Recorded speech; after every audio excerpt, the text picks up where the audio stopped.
अपना custom clearance नहीं करवा पाएंगे। बट इसका ये जॉइंट इन्होंने गलत कर रखा है, ये जॉइंट तो अच्छा बनाना चाहिए। हमारे माइक का रिसीवर कहीं मिस हो गया। हाइलेक्स भी जब जोर मांग रही है तो आप रास्ते का अंदाज़ा लगा लो कि क्या है रास्ता।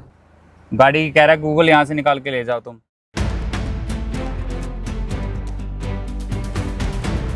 जी राम राम जी सभी को, मनवन मैप में आप सबका स्वागत है।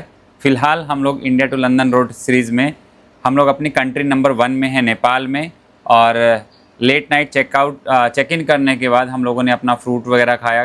डिनर खाने का टाइम नहीं था, 10 बजे से ज़्यादा का समय हो चुका था। और फ़िलहाल मैं आपको हमारे कमरे से कैसा व्यू दिखता है, जो मैं आपसे रात बात कर रहा था कि हमारे साथ में एक नदी बहती है, तो कैसा व्यू दिखता है हमारे कमरे से मैं आपको वो शो करता हूँ। और ये देखिएगा, ये मैं हमारे रूम की गैलरी के अंदर खड़ा हूँ। बहुत सुंदर नज़ारा है यहाँ का। और रात को इस पानी की आवाज़ बहुत तेज़ सुनाई दे रही थी। आई थिंक कि बरसात की वजह से इसके अंदर पानी का जो फ़्लो है वो ज़्यादा हो रखा है बरसात की वजह से। और ये चारों तरफ यहाँ से पूरा ग्रीनरी है। ये हमारा कमरा, ये पूरा ऐसा थीम दिया हुआ है। ये शायद से क्योंकि यहाँ पे सीलन वगैरह भी आती होगी ना पहाड़ों में, तो इसकी वजह से ऐसा इसको लगाए गए पत्थर वगैरह। ये यहाँ बाहर बैठ के नज़ारा लेने के लिए चेयर्स रखी गई हैं। और ये हमारा रूम है अभी बिखरा हुआ, और ये हमारा सामान ऐसा। और गाड़ी कहाँ पे पार्क की थी, बाहर से कैसा दिखता है, क्योंकि रात को जब हम लोग आए थे तब तो भाई लेट ही थी, अंधेरा हो रखा था पूरा। तो बाहर से कैसा दिखता है वो मैं आपको दिखा देता हूँ। यहाँ पे अच्छा खासा खुला डुला स्पेस है इनके पास पूरा, ये देखिएगा। और इवन यहाँ पे टेंट स्टे भी रखे हुए हैं इन्होंने, शायद से कुछ लोग आते होंगे, टेंट स्टे हैं उनके लिए मे बी। ये यहाँ से भी बैठ के जो है शायद इनका यहाँ पे कुछ ओपन पार्टी वार्टी करने का वो होगा प्रोग्राम, मतलब जो आते होंगे गेस्ट, अगर ग्रुप गेस्ट आ रहे हैं तो यहाँ पे, या सर्दियों में कैंप फायर वगैरह करते होंगे यहाँ पे। ये देखिएगा, इस रिवर का व्यू देखिएगा आप, कितना सुंदर है, बहुत प्यारा है। अच्छा ओके, जो हमें गार्ड था यहाँ का बता रहा था कि सर यहाँ पे त्रिवेणी है, जैसे हमारे इंडिया में है ना त्रिवेणी का संगम होता है जहाँ पे, तो यहाँ पे भी त्रिवेणी है। तो 2 तो मुझे नज़र आ रही हैं, अब शायद आगे तीसरी है या ये कहीं और, जैसे हमारे वहाँ पे आते हैं कि तीसरी नदी जो है वो दिखती नहीं है, गंगा यमुना और सरस्वती जो है वो विजिबल नहीं है। तो शायद ये वैसा ही सीन हो सकता है यहाँ पे। उन्होंने जब मुझे बताया था कि त्रिवेणी का संगम होता है यहाँ पे भी। और ये आपको अगर दूर से दिखेगा, ये शायद विजिबल पूरा हो या नहीं होगा, ब्रिज है उसके ऊपर कोई चलते हुए जो है क्रॉस कर रहा है, उसको दूसरी साइड जा रहा है। नेचर के प्रॉपर बीच में बनाया हुआ है इन्होंने अपना ये। और अभी हम थोड़ी देर के बाद अपना ब्रेकफास्ट वगैरह करने के बाद यहाँ से हम लोग निकल जाएंगे अपने अगले डेस्टिनेशन की तरफ। हम चलेंगे और रास्ता कैसा रहता है, रोड एक्सपीरियंस कैसे रहेंगे वो भी देखेंगे इसके अंदर। क्योंकि अभी तक के जो रास्ते रहे हैं बीच का कुछ एक पैचेस को छोड़ के, क्योंकि कई जगह पे तो सड़क इतनी ख़राब आती है बीच में, जहाँ पे आप 10 किलोमीटर से ऊपर की स्पीड ले नहीं सकते। और कई जगह पे अभी तक जो रास्ता रहा वो बिल्कुल स्मूथ रहा, उसमें हमने 40 किलोमीटर पर आवर की स्पीड से 50-60 किलोमीटर पर आवर की स्पीड से भी हमारी गाड़ी जो है वो चली। यहाँ पे ऐसे झूले वूले लगाए हुए हैं बच्चों के लिए। यहाँ पे भी इनके पास स्पेस बहुत है, स्पेस बहुत है। और यहाँ पे बरसात वगैरह होती है, ये इनका रेस्टोरेंट है जहाँ पे ब्रेकफास्ट वगैरह ये सर्व करते होंगे, क्योंकि अभी रेस्टोरेंट वाली साइड में तो हम गए नहीं थे। ये रिसेप्शन एरिया अंदर की साइड, हाँ ये रेस्टोरेंट है यहाँ का, ये रिसेप्शन एरिया। और ये यहाँ पे मैप बना के समझाया गया कि कौन सी चीज़ कितने कितने किलोमीटर के डिस्टेंस के ऊपर है। जैसे यहाँ से काठमांडू जो है 110 किलोमीटर के डिस्टेंस पे, और ये है पोखरा जहाँ से हम आए थे 90 किलोमीटर का डिस्टेंस है यहाँ से। आगे किस तरह बढ़ना है हमें वो जब हम चलेंगे तब हम आपको शेयर करते रहेंगे। गाड़ी कहाँ पे खड़ी की थी हमने वो मैं आपको एक बार शो कर देता हूँ, क्योंकि रात को जब एंटर हुए तो बरसात हो रही थी। और गाड़ी में पानी वाला भी इशू कैसा रहा, बरसात का पानी अंदर आया या नहीं आया वो भी एक बार जब गाड़ी, क्योंकि अभी मैं की लेके अपने साथ में नहीं आया, वो भी जब हम खोलेंगे तब देखेंगे कि हाँ भाई। वैसे तो जो अब के समय की अगर बात करें तो अब तो रात को तो पानी गिरा नहीं होगा, क्योंकि गाड़ी ऐसे खड़ी की है हमने। ये है गाड़ी जो हमने खड़ी की है, यहाँ पे अंदर है, शेड के अंदर है। और ये हंस है, इन्होंने हंस रखे हुए हैं, हंस पाले हुए। रात को भी ये बोल रहे थे, रात को भी शोर मचा रहे थे ये। हाँ जी। ओह भाई साहब, ये भी हेलो कह रहे हैं। Hello hello. अरे प्रॉपर रिस्पॉन्स करते हैं हेलो का। ये गाड़ी यहाँ लगा दी थी शेड में, और चाबी अभी मेरे पास नहीं है। और ये वो रोड है जहाँ से अभी ये बस गई। यहाँ से हम लोग जा रहे थे उधर जहाँ हमें आगे जाना है। राइट साइड में मेरा ये इस तरफ जो है वो इस तरफ, ये पोखरा से हम जो आए थे ये वो वाला रास्ता है, और आगे हमें इधर जाना था। आगे हमें कोई, क्योंकि हम लोग क्रॉस कर गए थे, हम 1 किलोमीटर बाद वापस आए, तो क्योंकि हमने ये देखा था, बोर्ड दिखा था हमें लगा कि नहीं ये अच्छा ऑप्शन हो सकता है, तो हमने ये चूज़ किया और हमारी चॉइस जो थी वो ठीक रही। और ये फ्रूट लगा हुआ है यहाँ पे कोई ना, ये कौन सा है पता नहीं मुझे।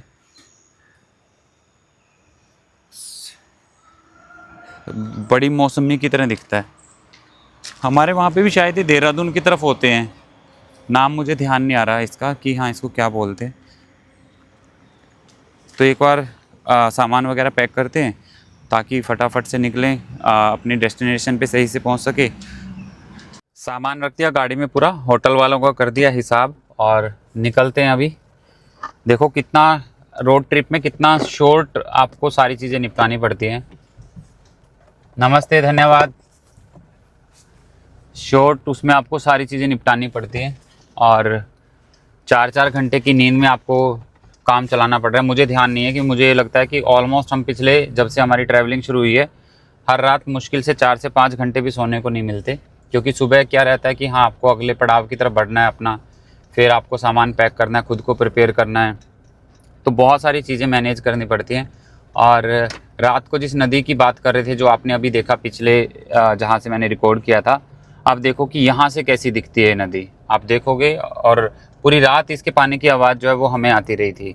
बहुत अच्छी जगह है रुकने के लिए, अगर आपको पानी की आवाज़ डिस्टर्ब नहीं करती, क्योंकि ये जस्ट नदी के साथ में ही है।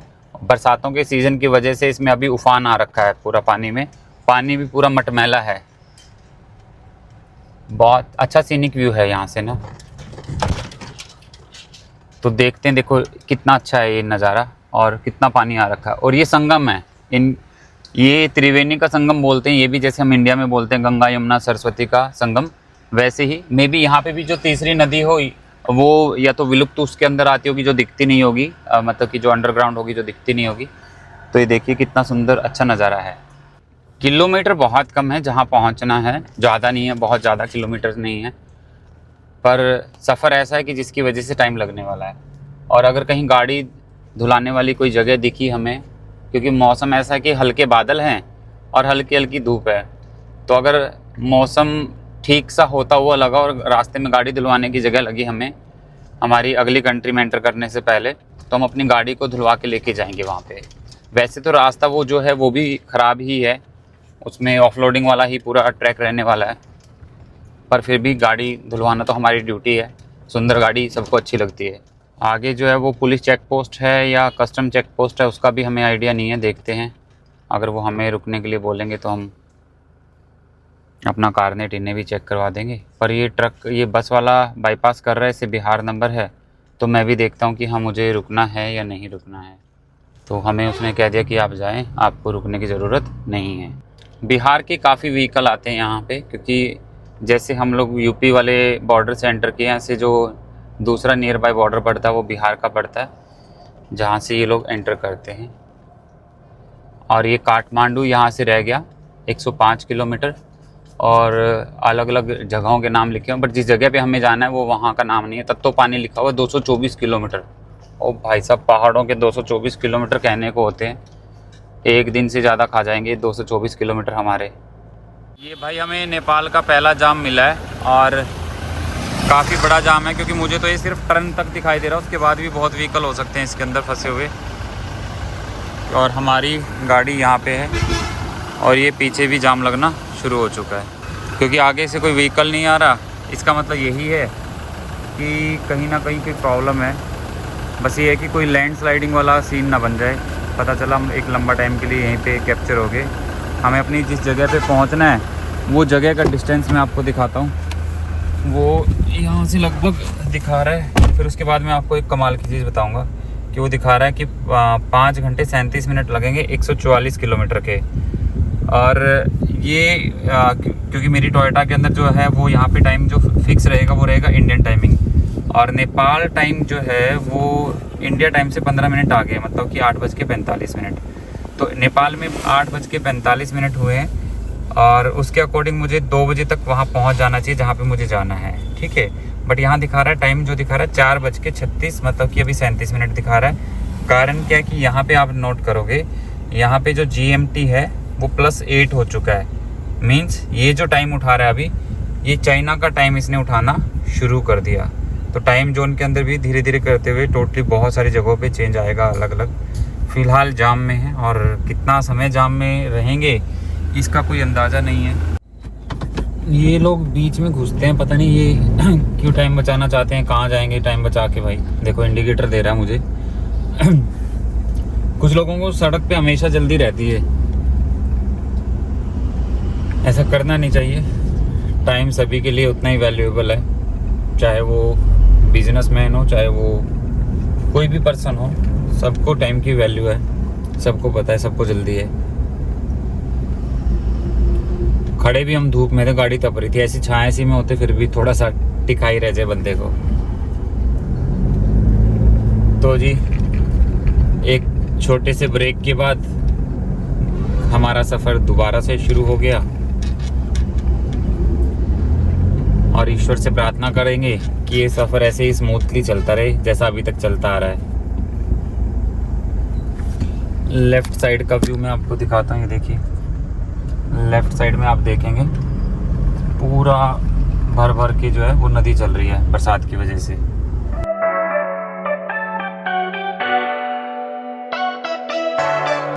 भाई ये देखो यहाँ पे ना जगह जगह लैंड स्लाइडिंग की वजह से सड़क के ऊपर कंस्ट्रक्शन का काम चल रहा है। और ये देखो हमारे सामने ही ये JCB मशीन है, और ये यहाँ पे इसने स्टोन भर दिए पूरे। अब ये इसको बिछा पाएगा कैसे, क्या करेगा? हाँ, इसको ये सेटल करेगा तभी तो हम इसके ऊपर से जा पाएंगे। ये देखो, तो यहाँ पे क्या है कि इस एरिया में आप एक्सपेक्ट नहीं कर सकते। जो टाइम आपको दिखाया गया कि सिर्फ आपको उतना ही टाइम लगने वाला है, ये नेशनल हाईवे 03 है यहाँ का, जो कि काठमांडू के लिए जाता है। और आप देखो इसकी हालत देखो आप इसका। मैं कोशिश करता हूँ कि भाई, ओहो दूसरी साइड से भी नहीं जा सकता क्योंकि उधर से भी ट्रैफिक आ रहा है। अब वो मुझे इशारा करेगा कि भाई आ जा तुम, तो मैं चला जाऊँगा। नहीं भी करेगा तो जाना तो है ही भाई। देखता हूँ पहले नीचे से बाहर से देख लेता हूँ कि हालत क्या है, और फिर निकाल लेता हूँ यहाँ से गाड़ी थोड़ा आराम आराम से। अरे बाप रे, पत्थर आ गया वो नीचे।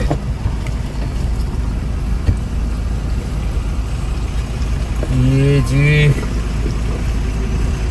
तो हमेशा अपनी पॉकेट में एक्स्ट्रा टाइम डाल के चलना चाहिए कि जब भी ऐसे रास्तों पे चलें तो एक्स्ट्रा टाइम डाल के चलना चाहिए। क्योंकि हमें क्या है कि आज अपना इमिग्रेशन चेकआउट करवाना है नेपाल से, और वो जो काउंटर है वो 6 बजे तक क्लोज़ हो जाएगा। और अभी जो यहाँ के अकॉर्डिंग हमें टाइम दिखा रहा है वो दिखा रहा है कि 4:42 तक हम लोग वहाँ पहुँच पाएंगे।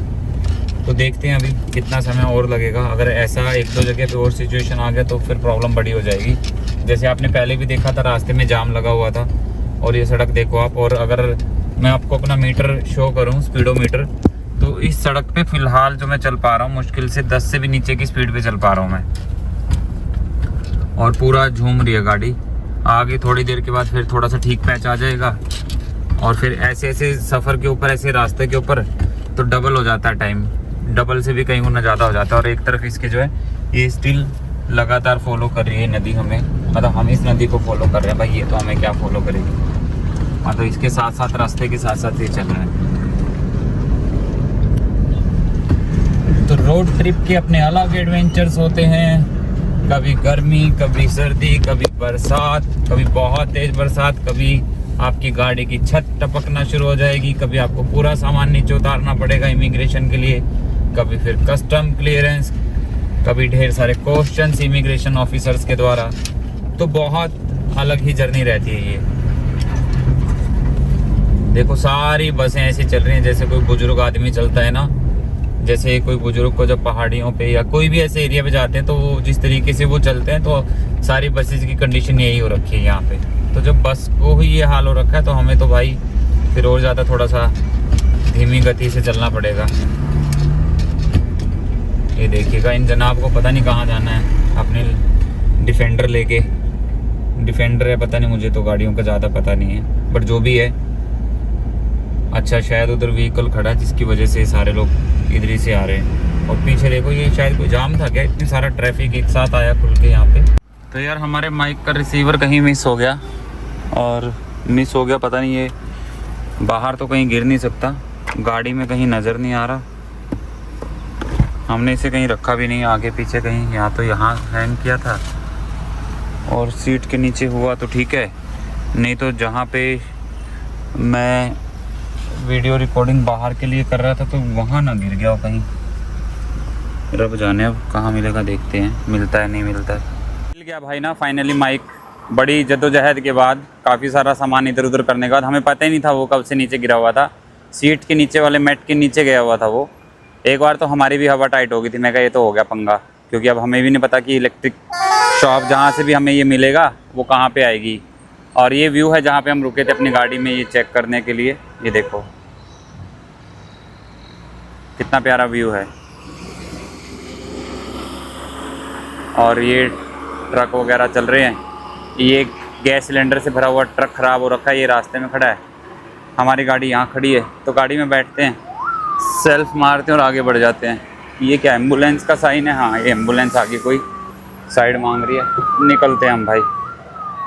अब हुआ क्या कि क्योंकि यहाँ पे हमें लग गए 7-8-10 मिनट, तो इतनी देर में कम से कम भी बहुत सारी बसें, बहुत सारे ट्रक हमसे आगे चले गए, जो अब हमारी जर्नी को थोड़ा सा स्लो करेंगे। चलो चलते हैं, अभी क्या कर सकते हैं, सफ़र में ऐसा होता रहता है।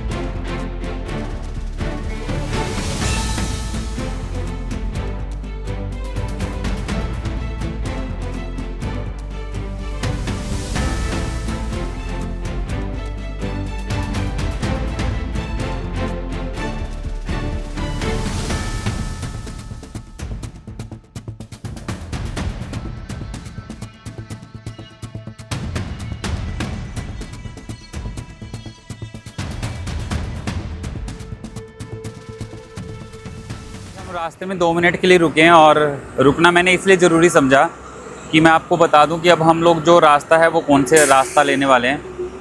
फ़िलहाल जो मेरे रास्ता आपको पीछे नज़र आ रहा है, ये वो रास्ता जो पोखरा से आ रहा है। हम लोग जिस रास्ते से आए हैं मेरी बैक साइड में नज़र आ रहा है, और ये रास्ता आगे जाता है, यहाँ से सीधा चला जाता है काठमांडू के लिए। ये काठमांडू का साइन बोर्ड आपको मैंने जूम इन करके दिखा दिया। और ये रास्ता है जो अभी हम लेते हुए यहाँ तक पहुँचे हैं, और वो खड़ी है अपनी हाइलेक्स। अब ये रास्ता लेके हम जाएंगे रसुआगढ़ी। रसुआगढ़ी यहाँ से 100 किलोमीटर से ज़्यादा का रास्ता है, मतलब कि 2 रास्ते रह जाते हैं। आप सिंपल समझना कि एक रास्ता और है जो इसमें आगे जाके आप काठमांडू की तरफ जाएंगे तो भी आप वहाँ से रसुआगढ़ी का रास्ता ले सकते हैं। और एक जो रास्ता हम लेके जा रहे हैं तो ये वाला रास्ता अब हम यहाँ से रसुआगढ़ी के लिए निकल जाएंगे। यहाँ पे छोटी मोटी शॉप हैं रास्ते में अभी, तो फ़िलहाल हमें लेना कुछ नहीं है, क्योंकि हमारे पास टाइम थोड़ा सा, हमें सेविंग जोन में लेके चलना है टाइम को। क्योंकि अगर वहाँ जाने के बाद पता चला कि हमें रास्ते में कुछ और भी जाम वगैरह है या सड़क अच्छी नहीं है, तो आज अगर इमिग्रेशन नहीं हुआ हमारा 6 बजे से पहले, तो हमारा डिले हो जाएगा प्रोग्राम। कुछ ना कुछ प्रॉब्लम हो सकती है उसमें। हमारे पास नेपाली करेंसी बहुत ही कम बची है, और पता चला बॉर्डर के ऊपर जो है कि उन्होंने युआन लेने से मना कर दिया और हमें एकोमोडेशन नहीं मिल पाई। तो हमें लगा ये जहाँ पे अब हम रुके थे वहाँ पे बैंक नज़र आ रहा है और एटीएम भी नज़र आ रहा है, तो पहला नेपाली करेंसी का ट्रांजैक्शन हम एटीएम के ज़रिए करेंगे। यहाँ पे एटीएम से पैसे निकाल के देखते हैं निकलेंगे नहीं निकलेंगे। निकलते हैं तो फिर क्या ट्रांजैक्शन चार्जेस रहता है। गार्ड अगर हमें अलाउड करेगा अंदर वीडियो बनाने के लिए तो बनाएंगे, नहीं तो भैया क्या कर सकते हैं। फिर एटीएम से पैसे निकलवाने गए थे हम लोग, और एटीएम में तो पैसे पड़े हैं ईश्वर की दया से, और गार्ड ने भी ट्राई किया, हमने भी ट्राई किया, बट सरप्राइजली चीज़ क्या थी, डीसीबी बैंक वाले कहते हैं कि 0 फॉरेक्स चार्जेस लगता है हमारे उसके ऊपर। और जब मैंने बैंक ट्रांजैक्शन के ऊपर क्लिक किया, 1000 निकालने का भी 660 नेपाली रुपया लग रहा था मेरा। 1000 निकालना है तो 660 रुपया नेपाली वाला भी मुझे देना पड़ेगा, मतलब 1000 नेपाली रुपीज़ मुझे मिलेगा, 660 मेरे खाते से बैंक को चला जाएगा। फिर मैंने HDFC बैंक का ट्राई किया तो दोनों ही नहीं चले। गार्ड बोला कि भाई तुम्हारे पास पैसे नहीं है, पैसे नहीं है तुम्हारे एटीएम में। तो हम धन्यवाद बोल के भाई वहाँ से निकल के आगे चलते हैं, देखते हैं जो बनेगी। अब रास्ते में कोई एटीएम मिला तो ठीक है, नहीं तो कोशिश करेंगे कि चाइनीज़ करेंसी हमारी वहाँ चल जाए, नहीं तो गाड़ी में सो जाएंगे भाई।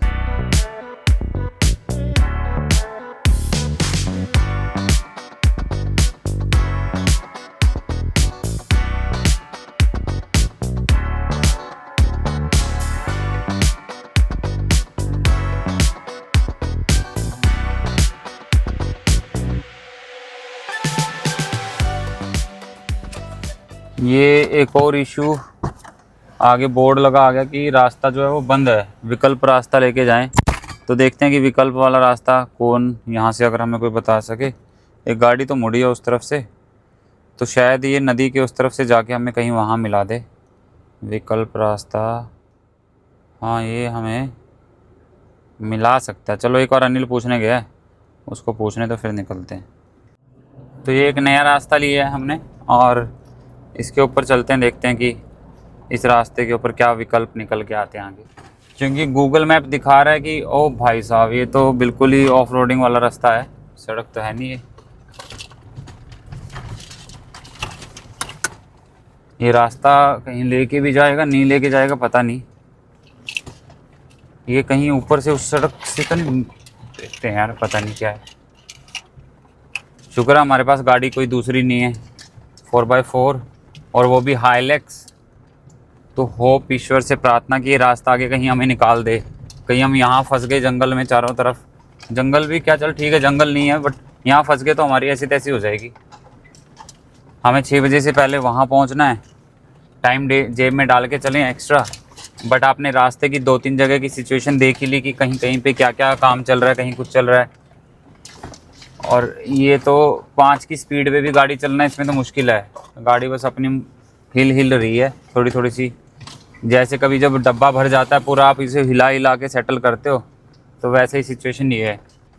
फंस जाते भाई आज हम बढ़िया बुरे तरीके से। अभी भी खैर क्लियर तो नहीं है कि फंसे हैं या निकलेंगे, जाके जब तक उस सड़क के ऊपर नहीं मिलते जो कि रसुआगढ़ी जा रही है, चाइना बॉर्डर की तरफ जा रही है,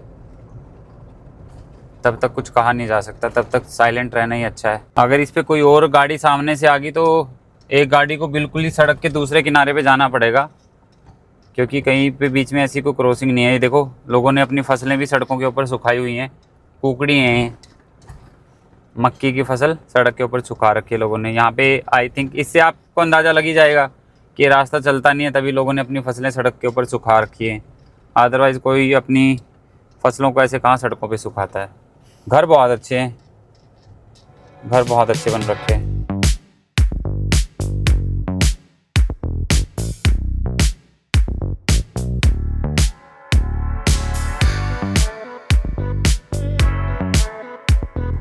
दिखा रहा है आगे से राइट जाके मैं उस सड़क के ऊपर चढ़ सकता हूँ, बट मेरे को तो लग नहीं रहा कि ये रास्ता राइट साइड में कहीं जा रहा है। ये कहाँ जाएगा? ये दिखा रहा है यहाँ से जाओ, आगे नहीं आगे कुछ भी नहीं। ये है वॉकिंग रास्ता दिखा दिया इसने तो। भाई ये देखो गाड़ी का रास्ता हमने लगा रखा है और गूगल हमें ये रास्ता दिखा रहा है कि भाई तुम गाड़ी लेके इस रास्ते से चले जाओ। ये देखो कि क्या रास्ता दिखा दिया। हमें रसुआगढ़ी जाना है और वो रास्ता बंद था पीछे से। अगाडि जानु, अगाडि सीधा आगे जाएं और फिर सीधा चले जाएं। तो रोडै नछोडिकन जानु भयो भए हुन्थ्यो सीधा। अभी सीधा जाएं इस पे, गाड़ी निकल जाएगी, निक्लिन्छ। निकल जाएगी। धन्यवाद। हमें तो रास्ता ये दिखा रहा है भाई, देखो गाड़ी कह रहा है गूगल यहाँ से निकाल के ले जाओ तुम।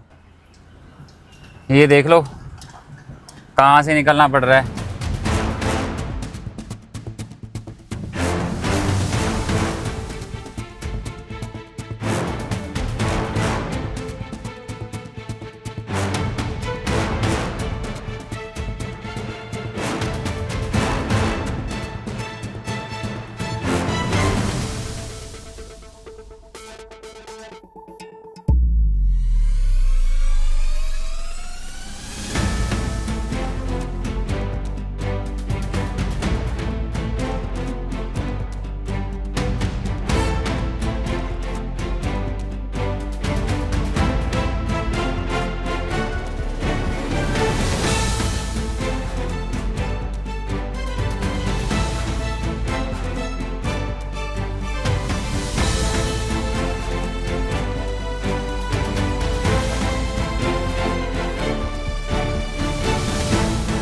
वो नेपाली लोग भी हमसे पूछ रहे थे कि ये रास्ता कहाँ जाएगा, इस रास्ते पे से कहाँ जाया जा सकता है।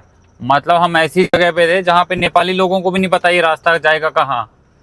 तो किस्मत अच्छी थी हमारी कि हम लोग डे टाइम पे आ गए, अगर हम लेट आते तो बहुत बुरी तरीके से फंस जाते यहाँ पे।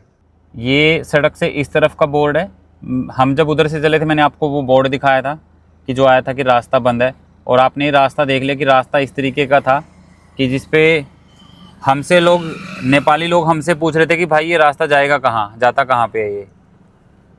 तो अच्छा है, सही है, अच्छा एक्सपीरियंस रहा, ठीक ठाक हो गया।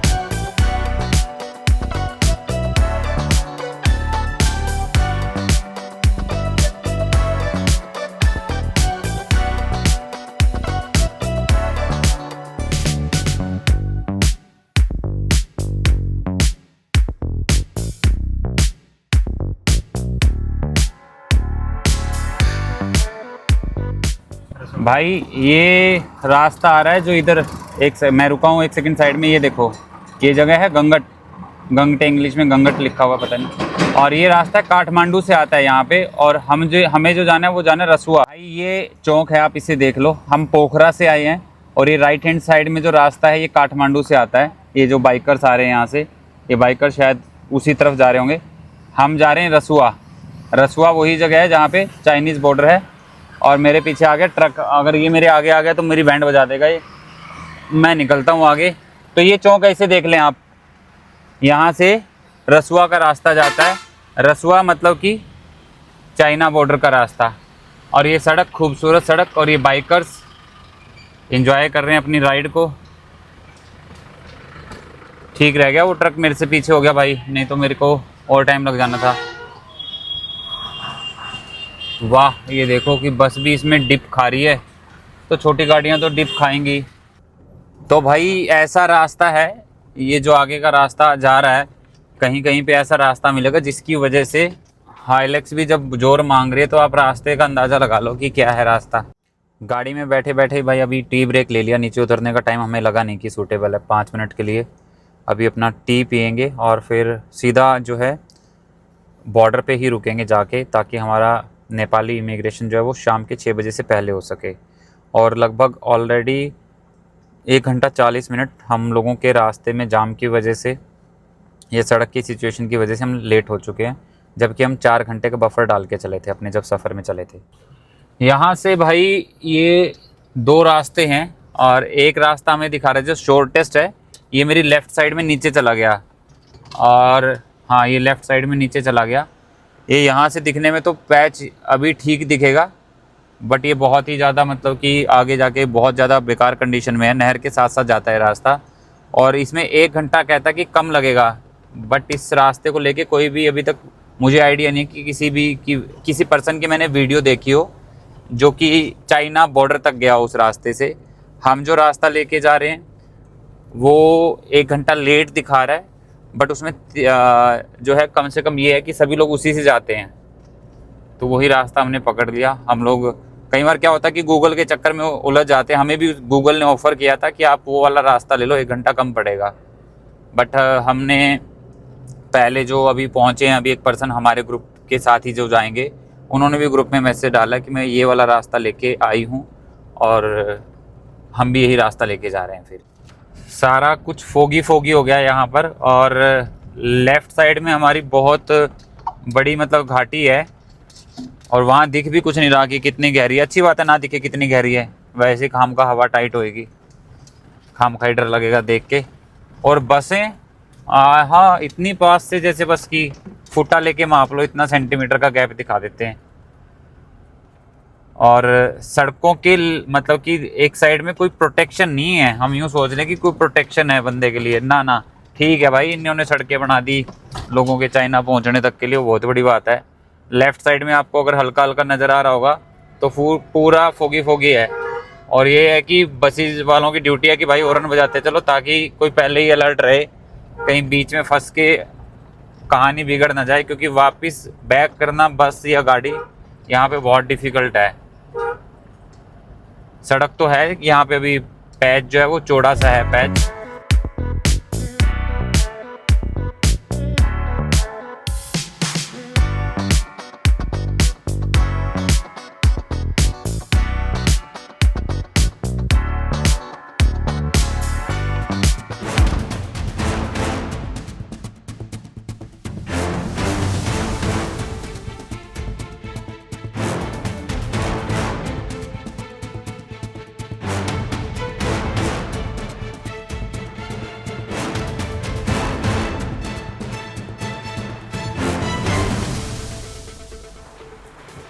तो आपको भाई नज़र आ रहा होगा कि एक बस जो है हमारे आगे फंस चुकी है, और वो बस मुश्किल है यहाँ से निकल पाए, और जब तक वो बस नहीं निकलेगी हमारे आगे जो बस है वो नहीं निकल सकती। और हमारे लेफ़्ट साइड में आप सड़क देख लें, नीचे क्या क्या नज़ारा है। अब ये बाइक वाला भी नहीं निकल सकता, इसके पास भी इतना स्पेस नहीं है कि मेरे को नहीं लगता कि ये बाइक वाला भी यहाँ से निकल सकता है अभी।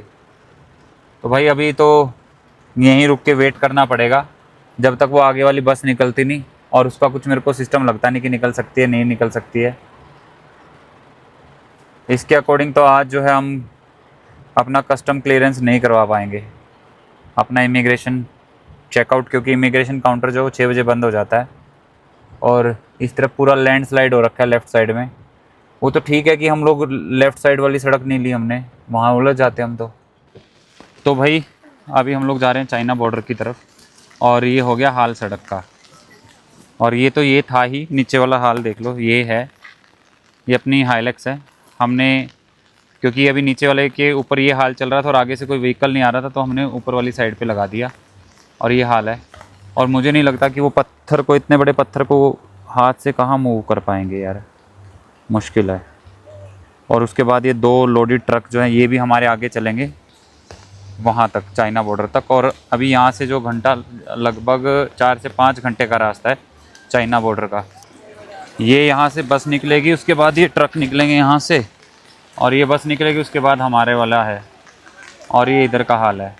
आज हम पहुँच भी पाएंगे नहीं पहुँच पाएंगे, मेरे को तो लगता नहीं। हम नेपाली इमिग्रेशन को तो किसी हाल में क्लियर नहीं कर पाएंगे, क्योंकि इसकी कंडीशन बहुत ही ज़्यादा ख़राब हो रखी है, फंसने वाली कंडीशन हो रखी है। एक बार भाई वो करके देखते हैं। ये तो पूरी तरीके से फंस गया।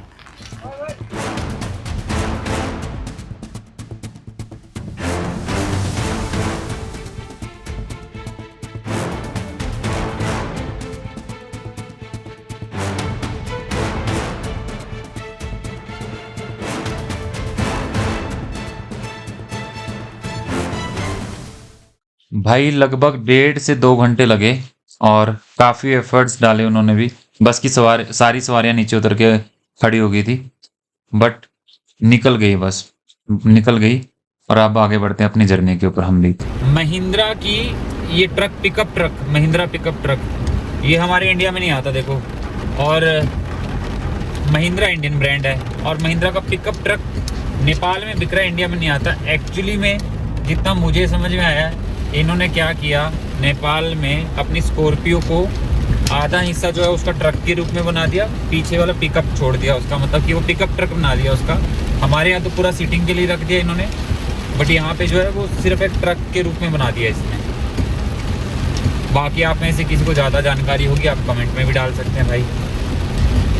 तो ये आगे एकदम स्टिफ वाली चढ़ाई, एकदम तेज़ अच्छे वाली चढ़ाई, जैसे फ्लाइट एकदम उड़ती है ना, वो वाली चढ़ाई आ गई है। बट इसका ये जॉइंट इन्होंने गलत कर रखा है, ये जॉइंट तो अच्छा बनाना चाहिए भाई साहब। हाँ चढ़ गए भाई, अभी व्हीकल देखते रहिए भाई, अपडेट करता रहिए लेफ्ट साइड से अपनी, कोई आए तो कुछ मेरे को दिखेगा नहीं। हमें नज़र आना शुरू हुआ है भाई, अभी हमें नज़र आना शुरू हुआ है अभी नेपाल का आखिरी गांव। तो नेपाल के आखिरी गांव में पहुंचने वाले हम, मतलब कि सामने दिख रहा है। और यहाँ से जो है बॉर्डर लगभग 4 किलोमीटर रह जाता है। और सीरियसली इन लोगों को तो सलाम है जो लोग इस गांव में रहते हैं और जो आना जाना करते हैं शहर तक का। ये गांव ऐसा है कि जहाँ पे कुछ भी आने से पहले मैं बोलूँ कि कई बार सोचेगा। हम लोग का टायर एक यूँ कहें पहाड़ पे, एक ज़मीन पे, ये वाली कंडीशन है। और ये देखो है तो गांव सुंदर है, और नीचे की तरफ जो है वो बहुत सारी गाड़ियाँ खड़ी हैं, नई नई गाड़ियाँ खड़ी हैं, और ये शायद चाइना से एक्सपोर्ट होके आती हैं, पता नहीं कैसे आती हैं। नीचे खड़ी हैं वो गाड़ियाँ, वो आपको एक बार बाद में जब हम रुकेंगे तब आपको एक बार दिखा देंगे। बट आप ये गांव देखो, नेपाल का आखिरी गांव। ये गाड़ियाँ खड़ी हैं नीचे ना, नई नई गाड़ियाँ खड़ी हैं सारी। ये पता नहीं सेल होने के लिए आ रखी है, यहाँ पे सेल होने के लिए जाएंगी अभी आगे। ऐसी गाड़ियाँ खड़ी है यहाँ पे। और चलते हैं पहले ना, फटाफट से चलते हैं कस्टम ऑफिस में। अगर हमारा काम हो सका तो कस्टम ऑफिस पहुँचने की कोशिश करते हैं, अगर हमारे पासपोर्ट पे स्टैंप लग सकी। सॉरी, कारनेट पे, मेरे से बार बार गलती से पासपोर्ट निकल जाता है। कारनेट पे स्टैंप लगवाना हमारा सबसे पहला इम्पॉर्टेंट काम है, क्योंकि अभी सिर्फ मुझे नहीं लगता कि ऑफिस बंद होने में 10 से 15 मिनट का टाइम बचा होगा, और ये तो मिरेकल जैसा हो जाएगा कि अगर हम ऑफिस पहुंच पाए तो। और कमाल की बात तो ये है कि हमें भी पता नहीं है कहाँ पे है, देखिएगा कोई साइन बोर्ड वगैरह। गाड़ी हमने डबल स्पीड पे चला रखी है, जिस लायक की सड़क नहीं है उससे डबल स्पीड पे चला रखी है हमने। आगे एक पर्सन खड़ा तो है, अब वो पुलिस वाला है या कस्टम वाला है आइडिया नहीं है, वो देखेगा रोकेगा पूछेगा तो बता पाएंगे, उसको पूछेंगे उनसे। हाँ रोका उन्होंने। कस्टम ऑफिस जाना है, कारनेट पे स्टैंप लगवाना है, एंट्री कर दें। अब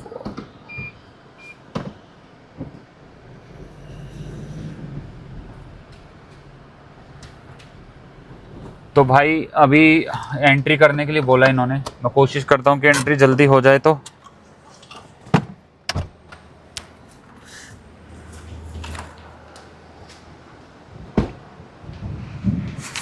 एंट्री करने के लिए जा रहा हूँ मैं, और इन्हीं से पूछ लूँगा कि कस्टम ऑफिस कितनी दूर है और कितना समय लगेगा। तो ये सारा जो है बॉर्डर एरिया है नेपाल साइड से, और मतलब इतनी ज़्यादा वो नहीं है हाई, मतलब कि अच्छे वाले आप यूँ कह सकते हैं कि बहुत बढ़िया वाले घर बने हुए हैं। सिंपल से लोगों ने शेड डाले हुए हैं, दुकानों के हैं शेड ये, बेशक ऊपर जो है वो हल्के फुल्के किसी किसी के घर बने हुए हैं। और ये गाड़ियाँ खड़ी हैं, कई सारी तो नई गाड़ियाँ हैं जिनके ऊपर रैपिंग सी चढ़ी हुई है। ये आ गया भंसार कार्यालय, ट्राई करते हैं एक बार, यहाँ पे भंसार कार्यालय में ही होगा हमारा काम मेरे ख्याल से, है ना? कस्टम ऑफिस है यही है ना? हम ट्राई कर लेते हैं एक बार, अगर भंसार कार्यालय में वो लगी। भाई फाइनली वी डिड इट, मतलब कि टाइम नहीं था, ऑफिस बंद होने के कगार पे था, भागे भागे गए, बताया उन्हें कि हमें ये चीज़ की रिक्वायरमेंट है, और फिर हमारा काम जो है हो गया। मतलब हमारे कारनेट पे नेपाल का एग्ज़िट हो गया। अब हमारा टाइम बच जाएगा, हमें वो चिंता नहीं रहेगी कि सुबह वापस आएँ, फिर पता नहीं किस टाइम पे ये ऑफिस खुलेगा। मतलब मैं एक्साइटेड हूँ यार, मैं बोल नहीं पा रहा हूँ कि क्या। और वो पीछे जो नज़र आ रहा है वो रसुआ भंसार कार्यालय, रसुआ कस्टम ऑफिस। मतलब जब भी आप अपनी गाड़ी के ऊपर, आपको कारनेट के ऊपर स्टैंप करवानी है तो आप इसकी पहचान रखें, ये इमिग्रेशन ऑफिस से पहले है। और यहाँ पे आसपास में आप देखेंगे तो गाड़ियाँ जो हैं ये खड़ी हुई हैं, और नई गाड़ियों के भी टायर भी निकले हुए हैं, पता नहीं क्यों निकले हुए हैं। और ये रोड जो है कच्ची ही रोड है, कोई आप एक्सपेक्ट मत करना कि कोई अच्छी रोड होगी जिससे आपको इसकी पहचान होगी। ये वाली बिल्डिंग है, इसकी आप पहचान कर लें, ऊपर नेपाल का जो है वो फ्लैग लगा हुआ है। तो आप जाएं, और कोई सवाल जवाब नहीं हुआ, कोई कुछ नहीं पूछा, जस्ट उन्होंने पूछा गाड़ी कहाँ है, मैंने कहा कि वो खड़ी। उन्होंने गाड़ी जो है वो शीशे में से ऊपर से देखी बिल्डिंग में से, और दैट्स इट, और उन्होंने हमारे कारनेट के ऊपर स्टैंप लगा दी।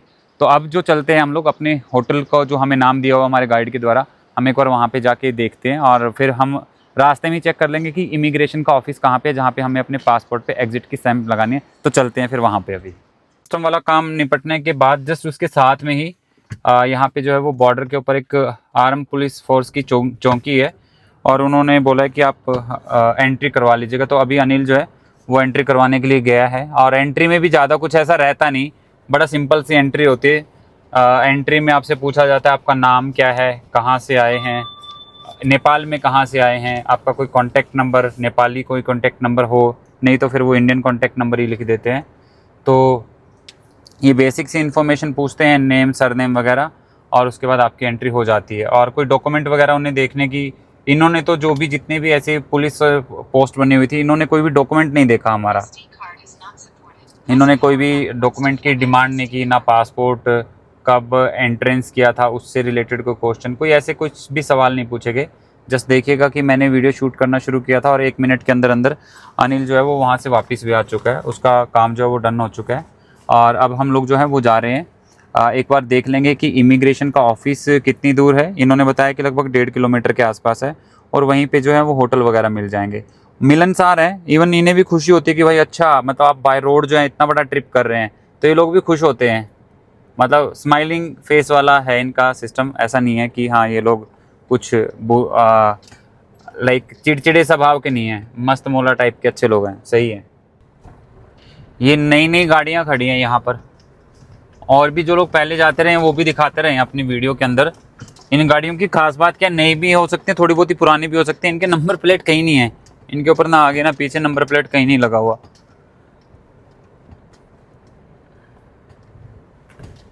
और ये भी एक बहुत बड़ा सा ऑफिस आ गया।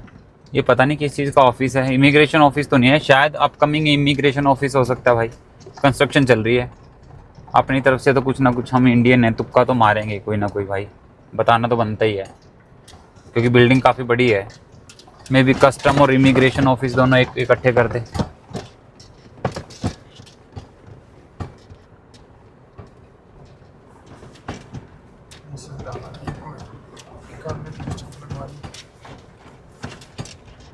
ये वही है, ये तो इमिग्रेशन करेंगे इसको।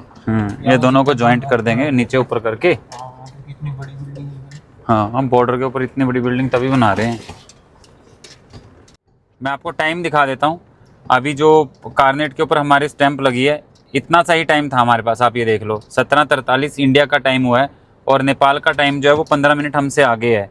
और चाइना का टाइम हमसे जो है, आप ये देख लीजिएगा, चाइना का टाइम जो दिखा रहा है 8:23, मतलब कि 10 मिनट के बाद के 8:23 होंगे। ये इंडिया का टाइम और ये चाइना का 10 मिनट के बाद का टाइम 8:23, मतलब कि अभी 8:13 चाइना के। तो ये टाइम था हमारे पास, इतने टाइम में हमारे कारनेट के ऊपर स्टैंप लगी, बच गए हम। आज का टाइम हमारा, मतलब कि जो आज का आना था वो हमारा पूरा हो गया। तो आगे चलते हैं, अभी आगे का एक्सपीरियंस या इमिग्रेशन का काउंटर देख लेते हैं कि इमिग्रेशन काउंटर है कहाँ पे।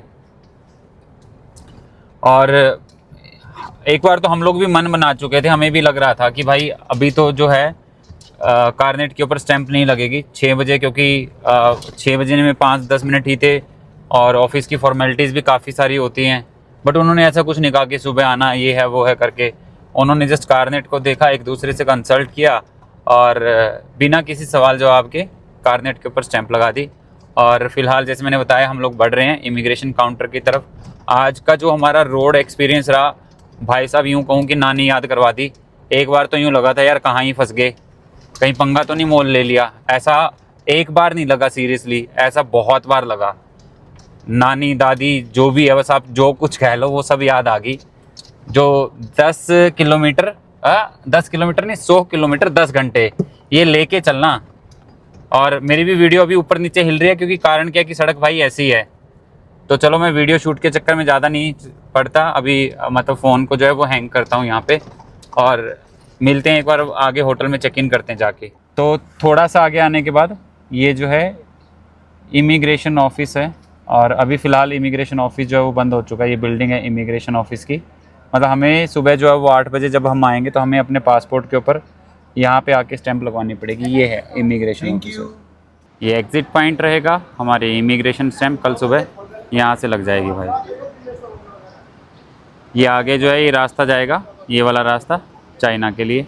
तो अभी हम होटल फाइंड आउट करते हैं और अपना चेक इन करते हैं फिर। ये है रास्ता जो हम लोग अभी कस्टम से कवर करके आए हैं।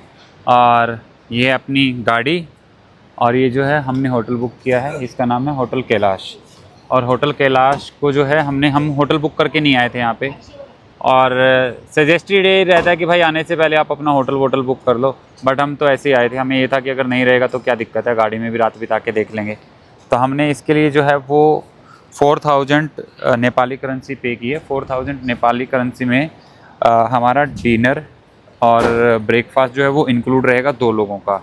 तो 4000 नेपाली करेंसी में हमें, मतलब कि एकोमोडेशन है आज रात का, और फूड है, डिनर और हमारा ब्रेकफास्ट। और इंटरेस्टिंग चीज़ क्या थी कि हमारे पास पूरी नेपाली करेंसी भी नहीं थी। 1900 रुपये थे सारे, हमने निकाल के 1900 रुपये उनके काउंटर पे रख दिए और साथ में 100 युआन। तो हमारा होटल ये फाइनल हुआ। रूम का एक बार मैं छोटा सा ओवरव्यू आपको जो है वो जाके दे देता हूँ। ये रिसेप्शन एरिया है और ये हमारा ऊपर जाने का रास्ता। रूम हमारा है 4th फ्लोर पे, नहीं 3rd फ्लोर पे। और अभी ये है कि थकावट नहीं हो रही भाई, क्योंकि हमारे कस्टम वाला काम जो हो गया ना, अब थकावट दूर होगी। और इंडियन खाना मिल जाएगा हमें, इंडियन नेपाली मिक्स सा खाना मिल जाएगा। और ऊपर जाना है भाई अभी तो भाई साहब, सांस वाँस सारे चेक कर दिए इन्होंने हमारे। रूम छोटा सा है, कोजी सा है, बट ठीक है। ये हमारा रूम है भाई, जिसके लिए हमने इंक्लूडिंग ब्रेकफास्ट और डिनर जो है वो 4000 नेपाली करेंसी पे किया है। ये एक मेरा बेड और ये अनिल का एक्सटेंशन की रिक्वायरमेंट थी वो ले आए। और ये मेरा स्पेशल पिलो जो मैं घर से लेके चला हूँ, पूरे रोड ट्रिप में मेरे साथ रहेगा अगर कस्टम वालों ने कहीं नहीं निकाला तो। ये बैक साइड में लगा दी। ये छोटा सा वॉशरूम है इधर। कैलाश मानसरोवर की यात्रा के लिए होटल में पूरा ग्रुप आया हुआ था, जिसके लिए इन्होंने पूरा बफे लगा दिया यहाँ पर और सभी लोग एक साथ जो है बैठ के खाना खा रहे हैं। बाबा की यात्रा पे ये लोग सभी आगे बढ़ जाएंगे और हम लोगों ने भी अपना डिनर जो है वो डाल लिया। सभी लोग बहुत इत्मीनान से, जैसे हॉस्टल के अंदर बैठ के खाते हैं ऐसे ही बैठ के खा रहे हैं। और हम लोगों ने अपना डिनर जो है वो यहाँ पे रख लिया अपनी थाली के अंदर और अभी डिनर करने के बाद अपना सोने के लिए चले जाएंगे भाई, क्योंकि लगभग 10 घंटे की ट्रैवल करके आए हैं और बहुत थकावट हो रखी है। अभी सुबह 8 बजे हमें इमिग्रेशन काउंटर पे पहुंचना है अपना और चाइना के लिए एंटर कर जाएंगे हम लोग। मिलते हैं नेक्स्ट वीडियो में। टिल देन बाय बाय, शुभ रात्रि।